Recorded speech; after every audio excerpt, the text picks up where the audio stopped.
Qui sont-ils, d'où viennent-ils et que comptent-ils faire tout au long de ce mandat de 5 ans, marquant la deuxième législature, mais pas que. Mieux connaître ceux et celles qui vont élaborer nos lois, mais ceux et celles également qui vont essayer de mettre en pratique le nouveau programme relatif au deuxième mandat de Félix Tshisekedi. Madame, Messieurs, très heureuse de vous retrouver dans le cadre de votre émission, Dites-nous la vérité, qui va se consacrer ces derniers temps sur les nouvelles recrues, les nouveaux venus qui vont siéger pendant 5 ans à l'Assemblée nationale ici en République démocratique du Congo, mais également, pas que des députés nationaux, des députés provinciaux, mais aussi des ministres, en tout cas des membres de gouvernement appelés à mettre en place le nouveau programme du gouvernement. Et pour cette première émission, moi j'ai le plaisir de recevoir quelqu'un qui vient de Lubumbashi, en tout cas c'est un élu de Lubumbashi, Maître Jethro Muyombi. Bonjour et bienvenue. Bonjour Madame Odia. Je vous appelle maître parce que vous êtes avocat. Exactement, c'est ma profession. Alors, avocat, député national nouvellement élu, on va en parler parce que vous êtes passé par toutes les émotions. On va essayer ensemble d'évaluer, en tout cas, votre ce qu'a été les élections passées, mais également votre processus à vous pour enfin être entériné, être investi ou être validé comme député national. Mais vous n'êtes pas qu'avocat. Promoteur de plusieurs entreprises, promoteur d'écoles, enseignant d'université, ça fait beaucoup pour un homme, beaucoup trop. Oui, mais il faut le faire. Pourquoi il faut le faire? Vous savez, madame, la vie a beaucoup de réalités et surtout, on a besoin de travailleurs. Et chaque fois que vous avez une opportunité de mettre une pierre sur une autre, il faut le faire parce que c'est en mettant une pierre sur une autre qu'on arrive à construire un immeuble. Vous arrivez à construire cela, on se dit, mais avec tout ce que vous avez comme responsabilité, charge, avec vos entreprises et du fait que vous avez certainement un cabinet, avec les écoles que vous dirigez, pourquoi vous avez voulu ajouter une corde dans votre arc? Ah, ça c'est une bonne question. L'essentiel ou ce qui est les mobiles de mes premiers pas en politique, c'est seulement d'apporter ce que j'ai pu expérimenter dans mes affaires. Et par rapport à ce que je vois, j'ai dit, j'ai quelque chose à apporter dans la gestion de mon pays. Si j'ai réussi dans mes affaires, donc je me dis que je peux apporter une expérience à la gestion du pays pour que le pays réussisse, que le pays atteigne le développement voulu par toute la population, moi-même, vous en tant que journaliste, jusqu'aux cultivateurs. Tout le monde a besoin de voir notre pays atteindre l'émergence.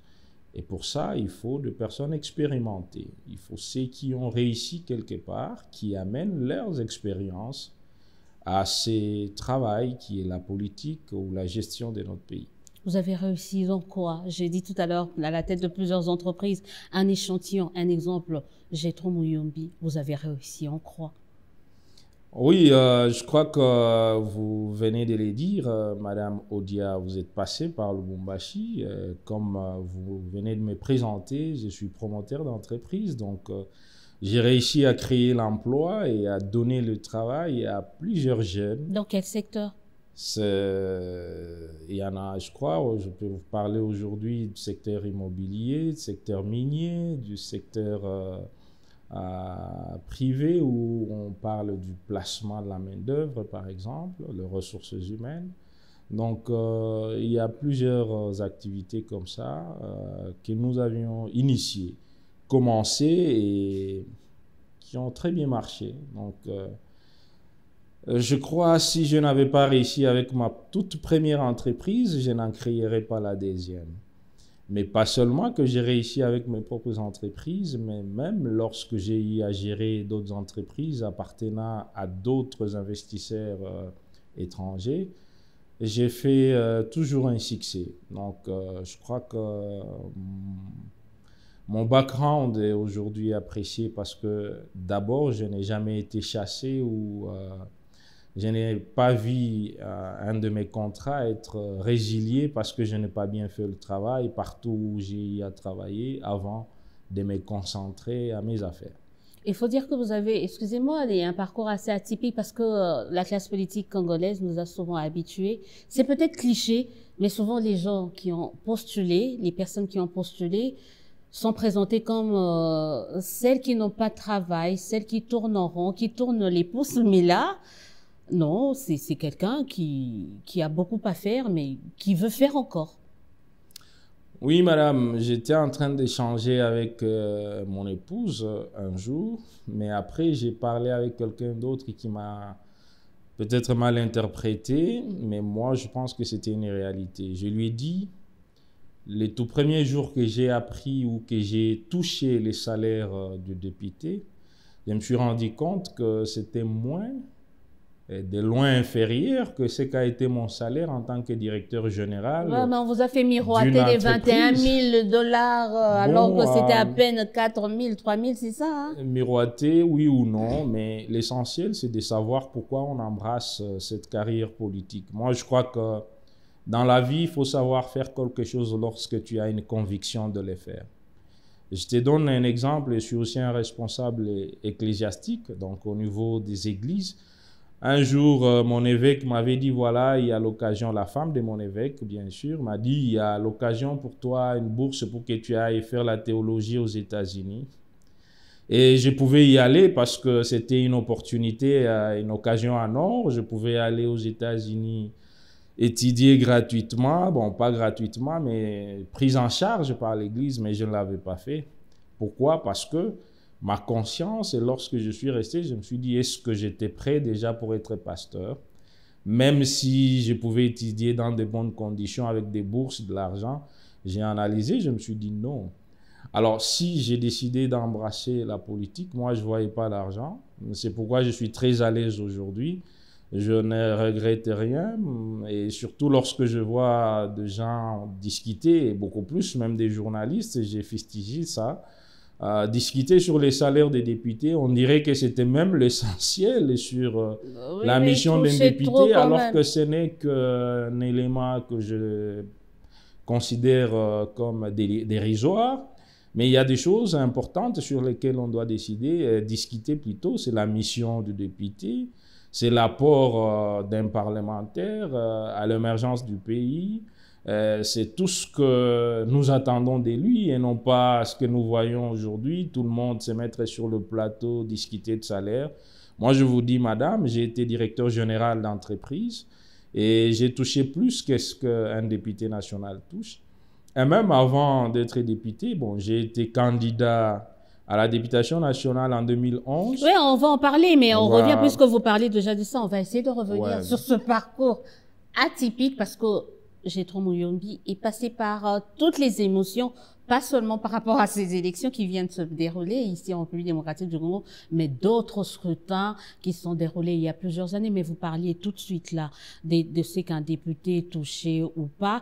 Mais est-ce que vous vous rendez compte que, mais il n'y a pas tous ne réfléchissent pas comme vous. Tous sont venus parce que c'est le gain facile, c'est l'argent facile à l'Assemblée nationale. Est-ce que vous n'avez pas cette perception-là dans la chef de certains de vos collègues? Ça peut être une réalité, mais vous savez, on ne sait pas aussi se mettre sur le plateau pour parler de ses collègues. Mais je sais qu'il y en a qui se sont dit, bon, moi, je vais faire la politique parce que c'est là qu'il y a l'argent. Et déjà là, c'est un mauvais départ. Il y en a qui se sont fait députés parce qu'ils attendaient toucher plus, oui. Mais bon, peut-être il y a aussi, pas seulement moi, mais il y en a qui ont eu cette vocation de faire la politique et aussi qui ont compris la mission d'un parlementaire, soit au niveau national ou provincial, et qui ont décidé de briguer les mandats pour apporter un plus. Il y en a. Je ne peux pas dire qu'il y en manque. Il y en a beaucoup, on revient. Je dis, on est en janvier, Denis Kadima passe à la télé, il publie le résultat provisoire des élections, des législatives nationales. Vous êtes dedans, vous êtes proclamé, mais quelque temps après, ça y est, vous n'êtes plus là. Expliquez-nous, qu'est-ce qui s'était passé? Bon, oui, avant de vous expliquer ce qui s'est passé, mais je dois vous dire, comme Vous avez dit qu'on va y revenir, mais je peux vous dire que depuis 2011, je suis candidat à la députation nationale. Là, très sûr et conscient que je n'étais pas élu parce que c'était mes tout premiers pas en politique. Et en 2018, je suis encore candidat à la députation nationale, mais là, je vous rassure avec preuve à l'appui, je suis élu, mais débarqué. Et je saisis la Cour constitutionnelle. Mon procès évolue très bien. Arrivé à un moment, mon regroupement politique dépose un désistement.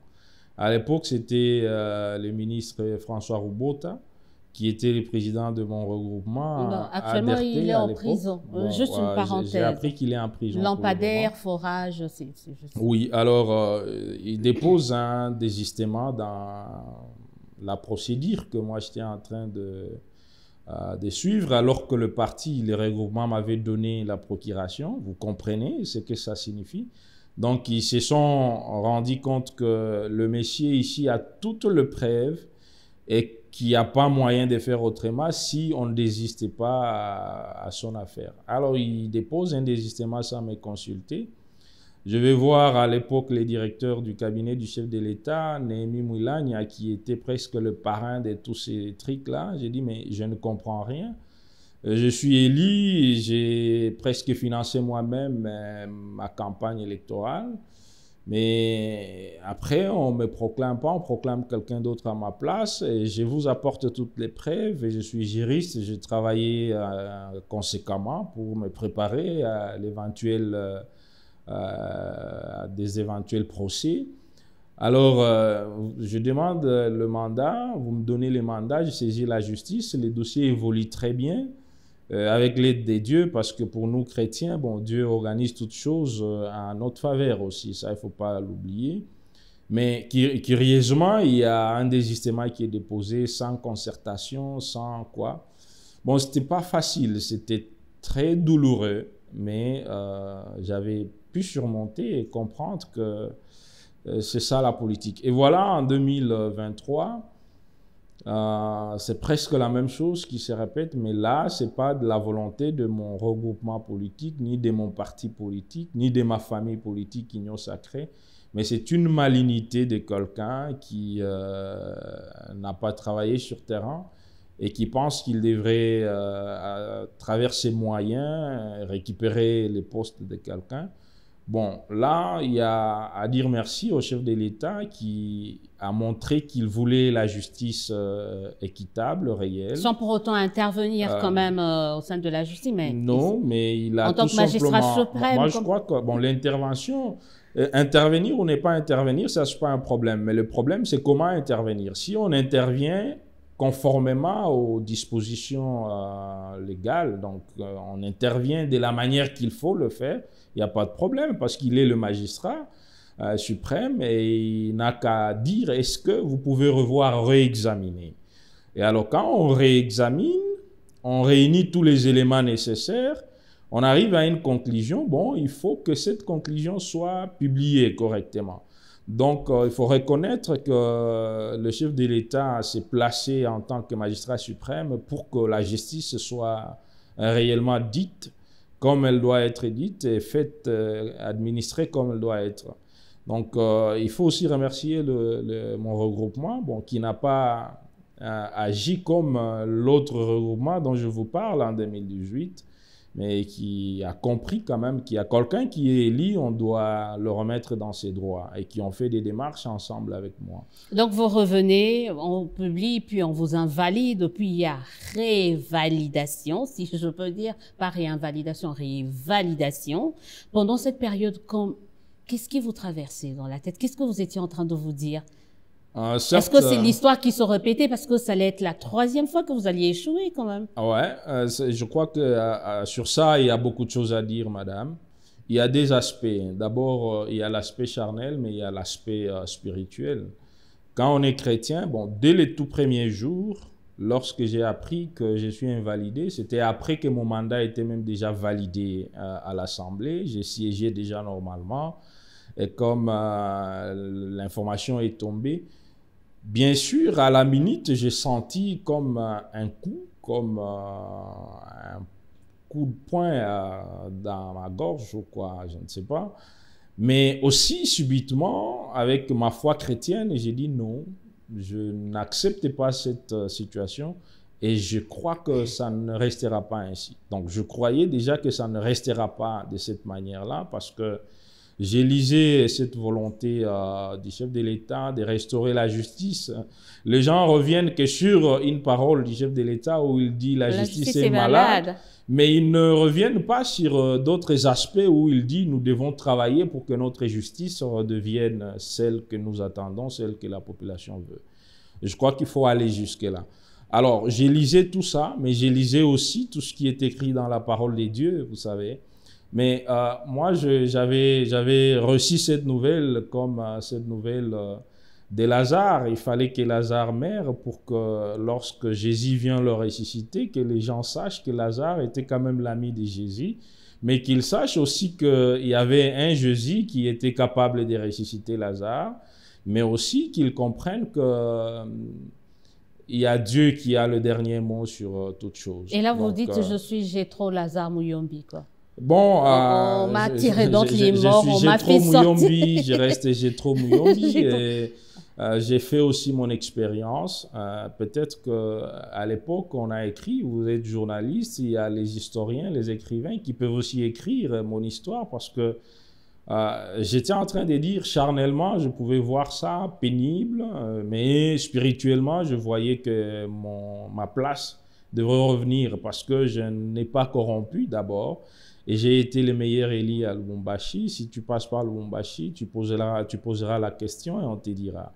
Donc, j'avais quand même cette ferme assurance. Et puis, les temps passés, je ne faisais qu'adorer Dieu et aussi suivre la procédure normalement.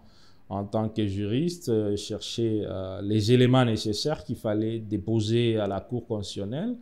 Bon, je reconnais aussi qu'il y a eu la main de Dieu, mais il y a eu l'implication du chef de l'État, le magistrat suprême, mais il y a eu aussi la Cour constitutionnelle qui est rentrée en elle-même pour savoir que l'œuvre humaine ne peut pas manquer des erreurs. Alors, ils sont revenus sur la question, ils l'ont réanalysée. Et après ça, ils ont tiré des conclusions, donc ils ont produit les arrêts qui ont été encore transmis à l'Assemblée nationale. Qui vous a réinvalidé, qui a révalidé, en fait, je ne sais pas comment ça s'est passé.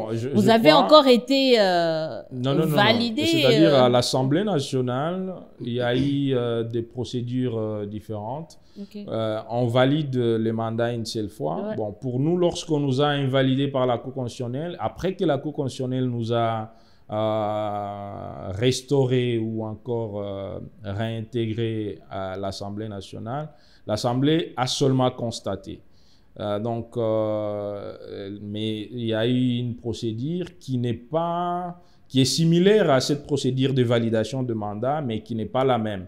C'est-à-dire, lorsqu'on valide un mandat, on analyse d'abord les dossiers de l'élu, et puis on vérifie si tout a été mis en place, et après, on passe maintenant à la décision.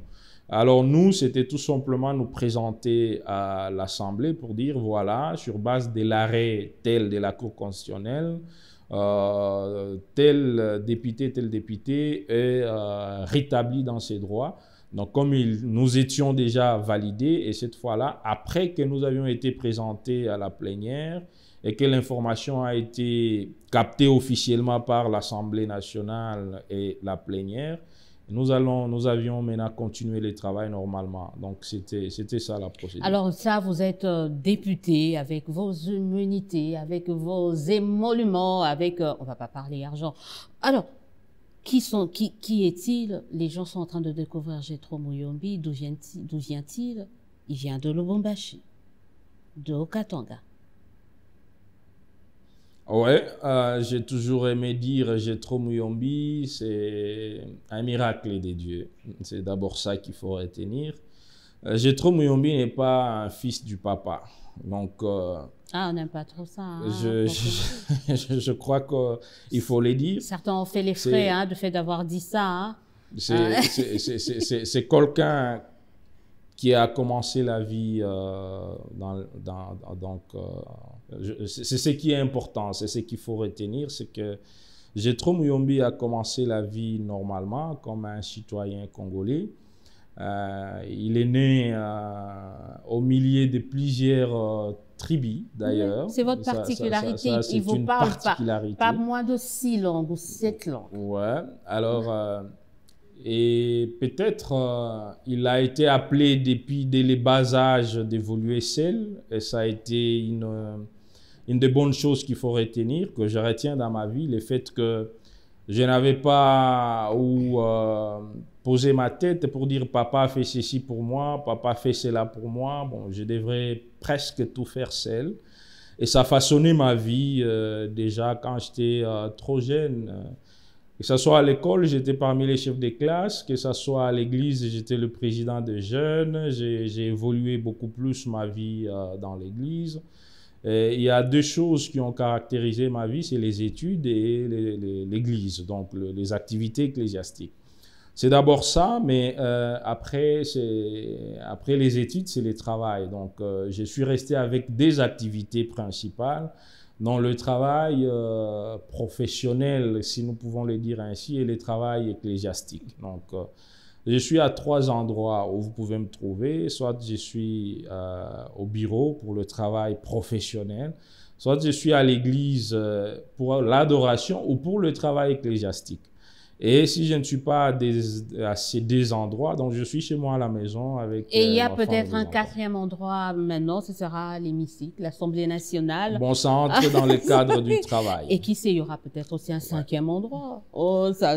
Bon, néanmoins, ce qui est connu, pas trop de loisirs, pas trop de temps de relax, pas trop de temps... Mais comment vous faites pour vous déstresser? C'est beaucoup de travail, la politique.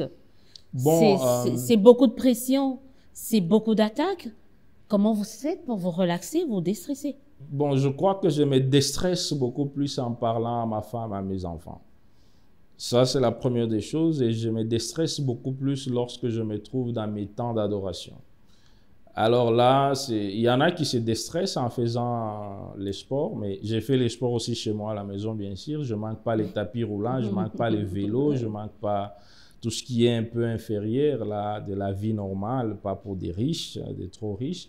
Et ça, j'en ai. Bon, il y a les temps où je fais les tapis chez moi, il y a les temps où je fais les vélos, mais je me déstresse beaucoup plus lorsque je parle à mon épouse, à mes enfants et lorsque je suis dans mes moments de prière. Qui est-il? D'où vient-il? On vient de savoir maintenant que compte-t-il faire? On est en face de Jethro Muyombi, député national élu de Lubumbashi. Qu'est-ce que vous comptez apporter à l'Assemblée nationale? Parce qu'il y a quelque temps de cela, on a décrit l'ancienne Assemblée nationale comme la législature la plus médiocre de toute l'histoire de législature. Alors, je suis désolée pour ceux et celles qui ont eu à siéger, mais c'était ça la perception que beaucoup avaient de plusieurs députés. Aujourd'hui, vous, à l'Assemblée nationale, qu'est-ce que vous comptez apporter? Merci, madame. D'abord, il faut savoir qu'on n'invente pas la roue. Moi, j'ai toujours dit, chacun a l'expérience par rapport à là où il a évolué. Et moi, mon expérience est beaucoup plus des affaires, je peux dire ainsi, parce que je ne sais pas si on dit les affaires, ça devient peut-être un peu vague, mais mon expérience qui vient beaucoup plus des grandes entreprises. J'ai géré dans des entreprises minières, j'ai géré dans des entreprises immobilières et aussi d'autres. Donc, je suis, comme vous étiez en train de le dire, enseignant d'université. Je suis licencié en droit, master doctorat en droit. Je suis licencié en développement communautaire, gestion administration de projet aussi. Mais je suis aussi master en criminologie, paix, gouvernance et gestion des conflits. Alors, pas seulement que j'enseigne, mais praticien. Donc, je fais les droits économiques et sociaux. Et j'aime beaucoup plus ce domaine-là. Parce que même lorsque j'ai été dans des entreprises, il y a des moments où je travaillais comme directeur juridique chargé des conformités. J'ai appris pas mal, beaucoup de choses sur terrain par rapport à ce qui se passe dans les secteurs privés et ce qui se passe dans les secteurs publics. Parce que lorsqu'on parle d'un directeur général ou d'un directeur juridique chargé des conformités, c'est-à-dire tu es entre les deux, tu es avec les secteurs publics, les secteurs privés d'abord, mais tu es avec le gouvernement. C'est-à-dire tout ce qu'il y a dans les secteurs des taxes, des ceci. Je pense qu'aujourd'hui serait une très bonne personne à orienter les institutions ou notre pays pour que l'investissement ou les secteurs des investisseurs se fassent correctement. Lorsque j'ai pris les programmes du gouvernement de Mme Souminois, je les lis pendant 2 jours et 2 nuits. Et j'y ai dégagé des notes que j'ai mis sur 4 pages. Malheureusement, je n'avais pas eu la chance de parler, bien que j'ai demandé la parole ce jour-là. Et parce que je n'ai pas eu la chance de parler, il y avait bien sûr plusieurs personnes, plusieurs députés qui voulaient parler. J'ai déposé mon document, j'ai demandé à l'administration de l'Assemblée pour qu'il fasse les tout pour faire parvenir ça à Madame Premier ministre. Pourquoi? Parce que je savais que les choses qui étaient dedans étaient très importantes. Il y avait quoi, par exemple? Parce que là, elle peut être en train de nous écouter. Bon, très rapidement, c'était quoi vos suggestions, vos propositions ou votre analyse par rapport à ce secteur-là? Il y avait bien sûr beaucoup de choses, mais si je peux en ramasser un, je crois que si j'avais un conseil à donner, j'ai vu dans le programme de Madame le Premier ministre parler de la création d'emplois, parler de la mobilisation de recettes, parler de réformes à apporter dans les secteurs publics, dans les secteurs du ministère de Finances par exemple, du ministère du Budget, tout ça c'est bien. Mais moi, mon expérience, c'est que le plus grand problème qui tue notre pays, c'est les ressources humaines. Et si je synthétise ça comme ça en termes des ressources humaines, peut-être vous ne comprendrez pas. Mais je vous donne un exemple. Je vous donne un exemple. Nous avons aujourd'hui des agents de l'État qui arrivent au bureau à 11 h, surtout ici à Kinshasa. Même à Lubumbashi. Et quand vous arrivez à 15 h, on vous dira que nous ne sommes plus à mesure de vous fournir quelconque service parce que nous nous apprêtons déjà pour partir, nous habitons très loin. Imaginez quelqu'un qui travaille de 11 h à 14 h, je ne sais pas moi, 50. Donc 3 heures, 4 heures de temps. Qu'est-ce qu'il peut apporter de plus? Bon, j'ai vu dans le programme de Madame le ministre qu'il fallait multiplier de missions pour envoyer des agents de l'État sur terrain afin de faire des contrôles et mobiliser les fonds. Ce que je vais dire, ça va peut-être vous choquer, mais c'est une réalité. J'ai été dans le secteur privé où j'ai reçu beaucoup de missions d'agents de l'État qui sont venus, mais qu'est-ce qu'ils sont venus faire?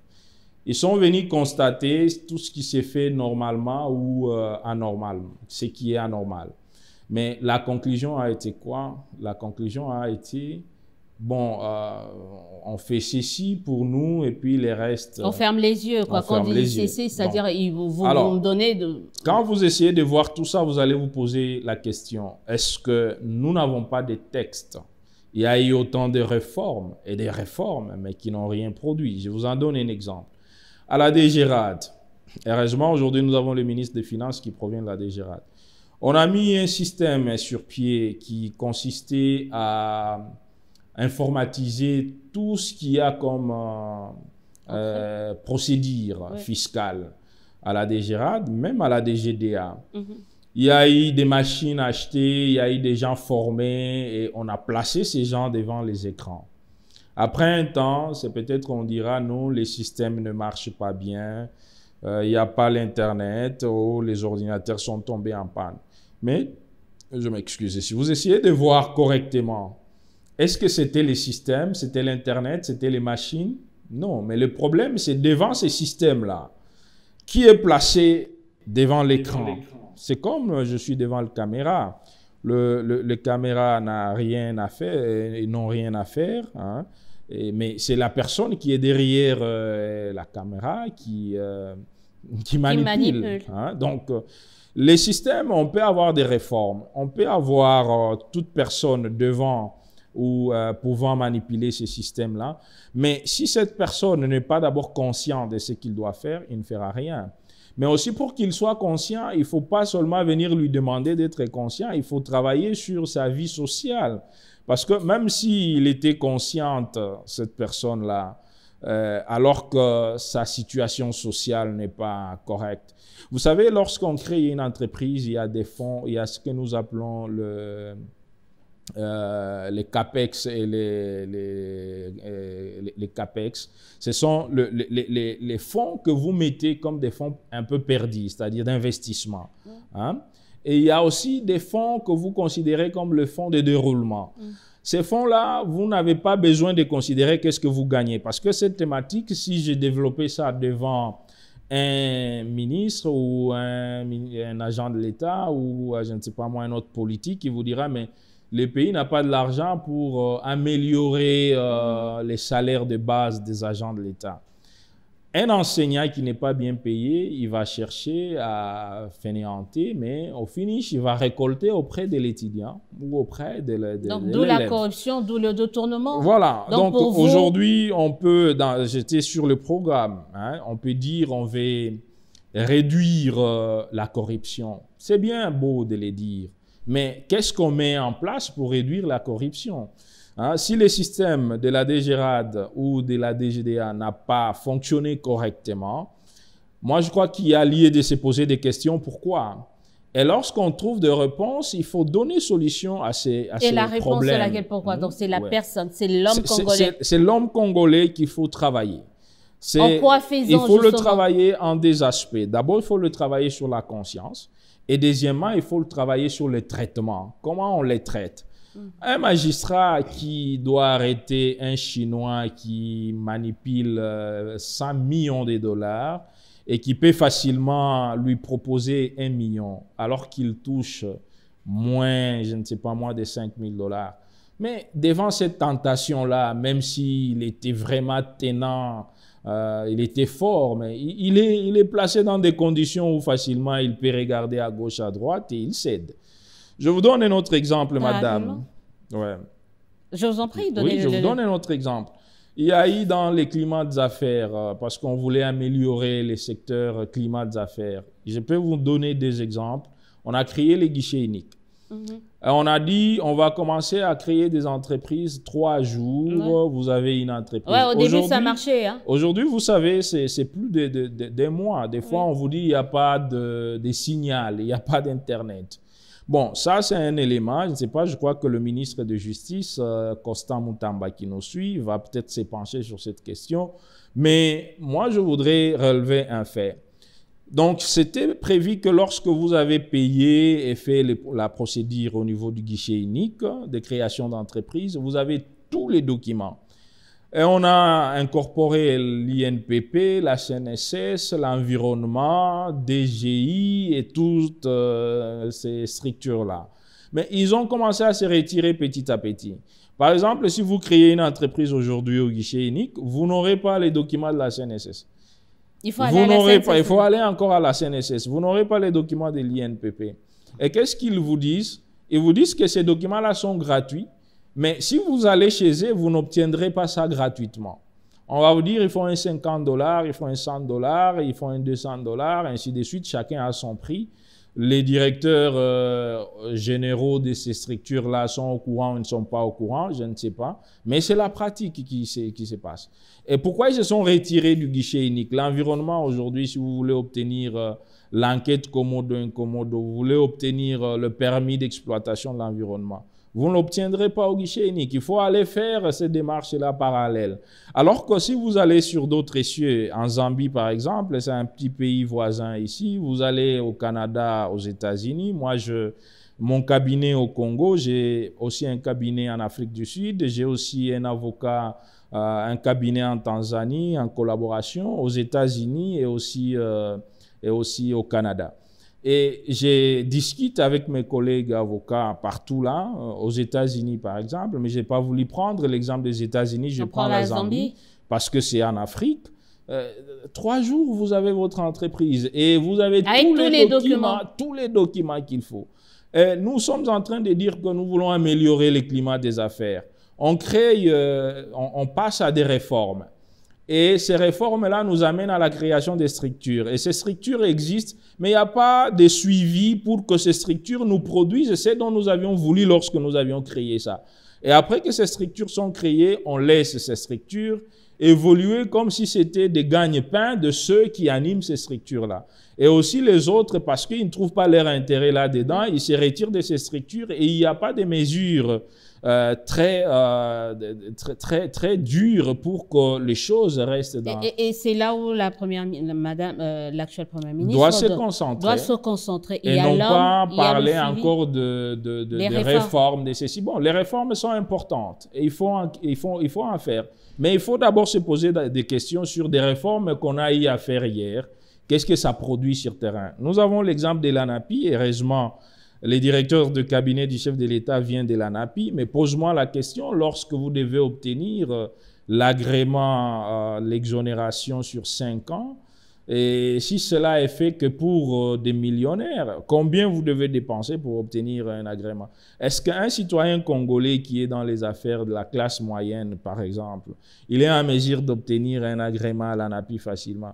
Bon, il faut voir la procédure où ça passe. Donc, il y a plusieurs choses. Plusieurs choses. Est-ce que vous, en tant que député, vous comptez initier des lois allant dans ce sens-là? Je ne sais pas, moi. Vous avez déjà une idée? Allez sur votre première proposition de loi que vous comptez soumettre. Vous avez déjà une idée? Ça sera dans quel secteur? Ça sera dans quel domaine et pour améliorer quoi? Oui, je crois que c'est mieux de créer des lois. Mais ce n'est pas toujours important d'en créer, mais il faut d'abord évaluer des textes de loi que nous avons.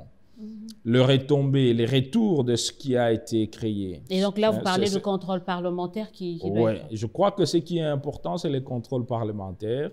Et pour que ce contrôle parlementaire soit aussi correctement fait, il faut que la conscience de tout parlementaire soit stable. C'est pourquoi je suis en train de jeter toujours des fleurs au président de l'Assemblée, Vital Kamerhe, qui a dit « Je compte redorer l'image de l'Assemblée, donner le pouvoir, le moyen nécessaire aux députés pour qu'ils contrôlent. » Il y a beaucoup de choses aujourd'hui qui se contredisent dans notre pays. Par exemple, on vous dit les députés et supérieurs. Bon, supérieur, ça devient un peu basique. Prenons préséant au ministre. Je crois préséant, ça devient, ça passe que de dire supérieur et préséant. Mais évaluer maintenant la question des conditions de vie. Nous sommes venus à Kinshasa parce qu'on venait des affaires.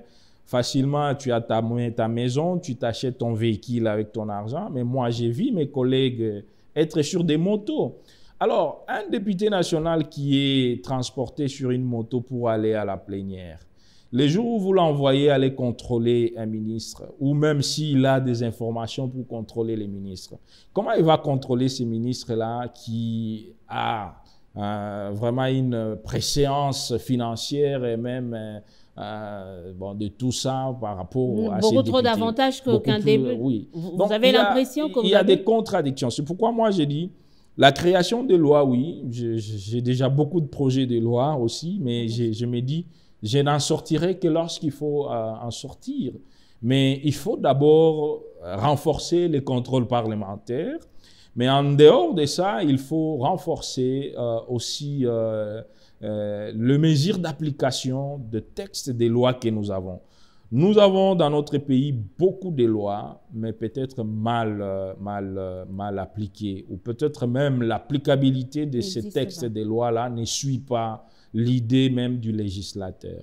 C'est ça le plus grand problème et c'est aussi le travail du député de voir tout ça, d'interpeller. Parce qu'on a créé une loi, par exemple, dans le secteur travail, qu'on a donné au ministre.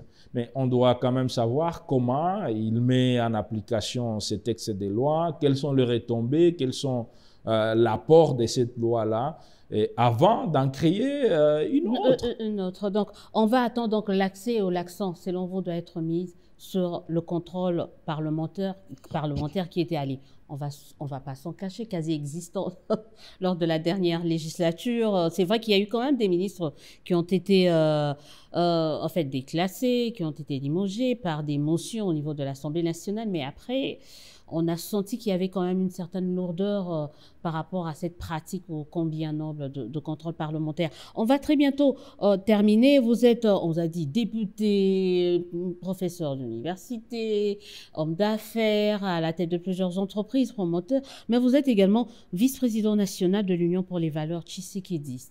Alors tout au début, avant de commencer cette émission, moi je voulais savoir déjà, commencer par nous parler, c'est quoi ces valeurs actuellement? Est-ce qu'on peut, dans ce pays, parler encore des valeurs tshisekédistes quand on voit ce que les tshisekédistes font? Merci, madame journaliste. Bon, d'abord, je dois signaler que Au début, il m'appelait madame Odia, maintenant là, avec cette question, c'est madame la journaliste. Alors, j'ai compris. Je ne parle pas pour le compte de mon parti, Union pour les valeurs tshisékédistes, parce qu'il y a la hiérarchie des porte-parole. Je suis vice-président national chargé des questions politiques et juridiques de mon parti. Mais parce que vous voulez savoir des valeurs, il ne faut pas faire la confusion entre les valeurs tshisékédistes et les personnes qui sont soit membres de l'IDPS ou soit d'un parti tshisékédiste. Par rapport aux valeurs, mais non, attends, madame, monsieur le fait président Étienne Tshisekedi Wamulumba, paix à son âme, avait quand même des valeurs. Si aujourd'hui la démocratie est entrée dans notre pays, c'est parmi des personnes qui ont combattu. Il peut être le monument de la démocratie aujourd'hui, pas il peut être, il est le monument de la démocratie. Mais on ne retrouve pas cette valeur-là dans le chef de Satan. Je vais y arriver. Il a vraiment milité pour la justice équitable, d'abord. C'est une valeur. Il a milité sur cet aspect même de la cohésion nationale, aussi. Le président Étienne Tshisekedi Wamulumba, lorsqu'il était en train de se battre à l'époque, je crois que vous avez vu qu'il était en train de voir comment est-ce qu'on pouvait beaucoup plus faire décoller notre pays avec les sols que les sous-sols seulement, c'est-à-dire l'agriculture. Ce sont des valeurs qui l'incarnaient. Chaque fois, il n'a cessé d'en parler. Il fallait beaucoup plus qu'on se concentre aussi aujourd'hui à travailler les sols parce que, bon, il y en a qui pensent que c'est seulement avec les minéraux, parce que ça coûte cher, parce que nous pouvons développer notre pays, mais c'est faux.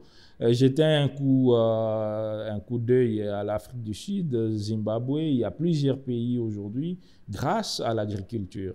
Mais vous parlez des valeurs, il y en a eu autant, je venais de vous en citer déjà. Oui, mais c'est sur papier. La démocratie. Maintenant que les tshisékédistes sont au pouvoir, on a l'impression qu'ils n'incarnent aucune de ces valeurs prônées par le Sphinx.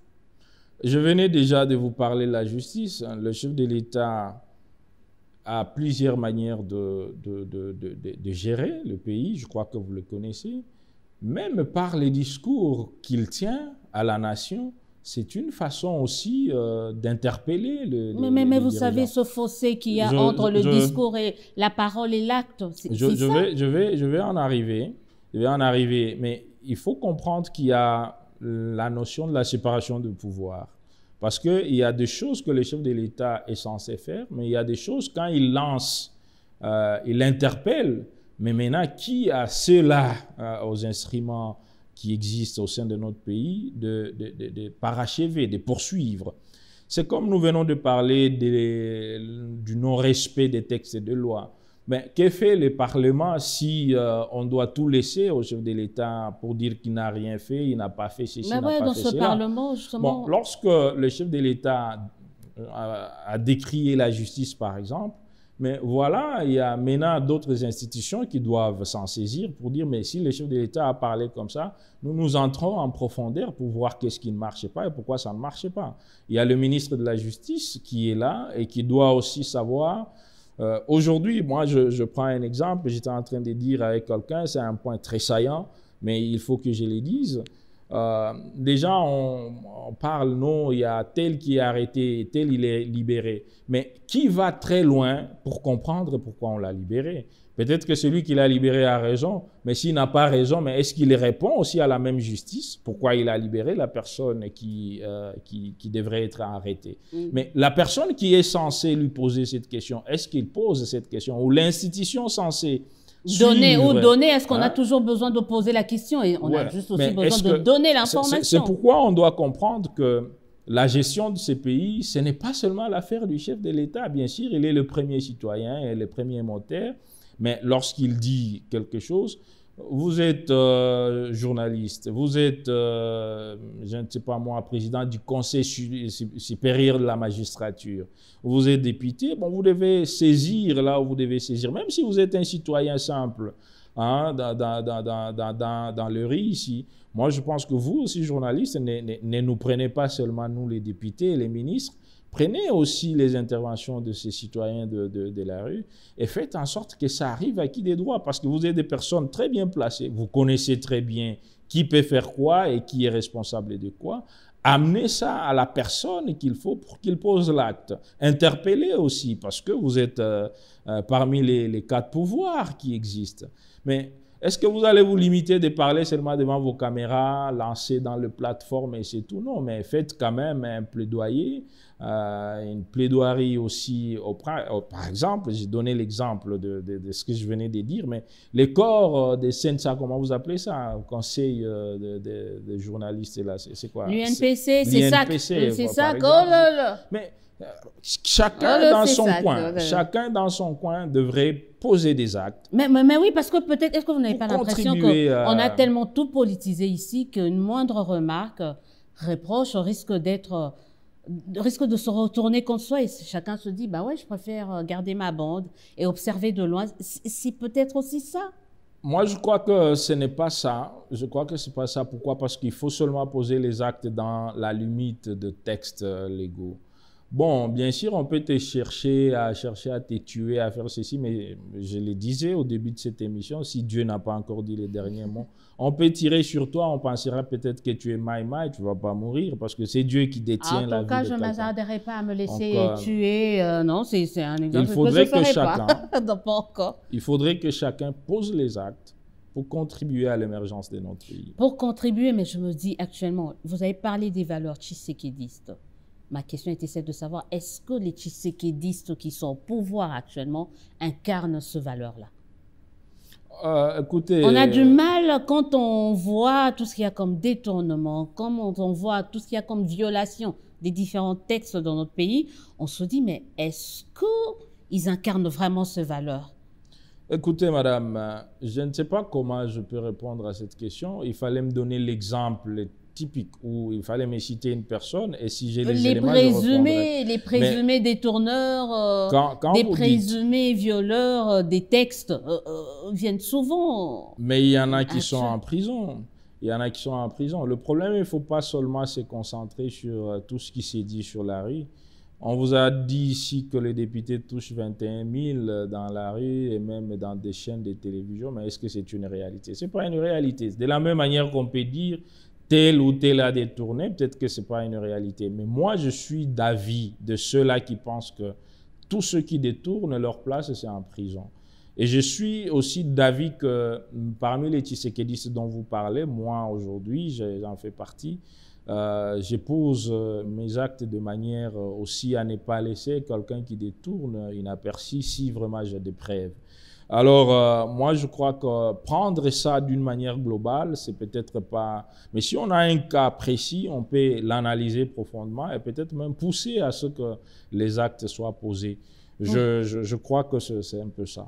Pousser à ce que les actes soient posés. En tout cas, nous, en tant que journalistes, on essaye de faire notre part.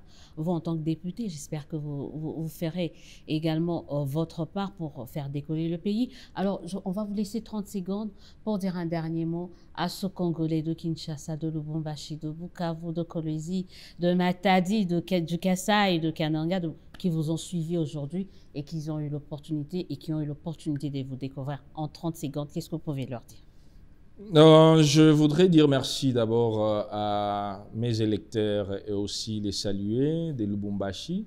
mais en passant à tous les Congolais de faire confiance à l'Assemblée nationale, aux députés que nous sommes. Nous ne sommes qu'au début. Les bureaux venaient d'être mis en place au mois de mai. Nous sommes au mois de juin, donc, et nous avons déjà commencé nos vacances parlementaires. Donc, moi, je crois que j'ai essayé de lire la composition de l'Assemblée nationale de cette 4e législature et je pense qu'il y aura une grande différence. Il y aura une très grande différence. Et nous, on ne pourra pas se laisser faire. Ce qu'il y a à dire, on le dira. Et surtout, bon, nous croyons que Dieu protège et si nous devons faire notre travail correctement pour le bien de la population, nous allons le faire. Et je pense que c'est seulement cette symbiose, le concours entre l'institution président, l'Assemblée nationale, le gouvernement de l'autre côté, que nous pouvons travailler chacun en apportant sa pierre à l'édifice pour que demain, la RDC soit réellement un pays où il fait beau vivre. Et là où tout le monde va se précipiter pour venir passer leurs vacances, que d'aller seulement en Europe. Nous sommes disposés à contribuer à cet édifice, la reconstruction de ce pays, et nous allons le faire. C'est par cette note d'espoir que nous mettons un terme à cette émission. Je vous remercie d'avoir répondu à notre invitation. On continue, hein. En tout cas, on va de plus en plus faire défiler sur nos plateaux, sur différentes émissions, les députés nationaux, provinciaux, élus de cette législature pour que vous puissiez les connaître, pour que vous puissiez savoir ce qu'ils pensent, d'où viennent-ils et qu'est-ce qu'ils comptent faire. En attendant, nous vous souhaitons une excellente suite de programmes en compagnie de Bio1. On se dit au revoir. À très très bientôt sur nos différentes plateformes, notre chaîne YouTube. Et surtout, n'oubliez pas de nous écrire pour vos suggestions et remarques. On sera toujours là. Alors on se dit à très bientôt.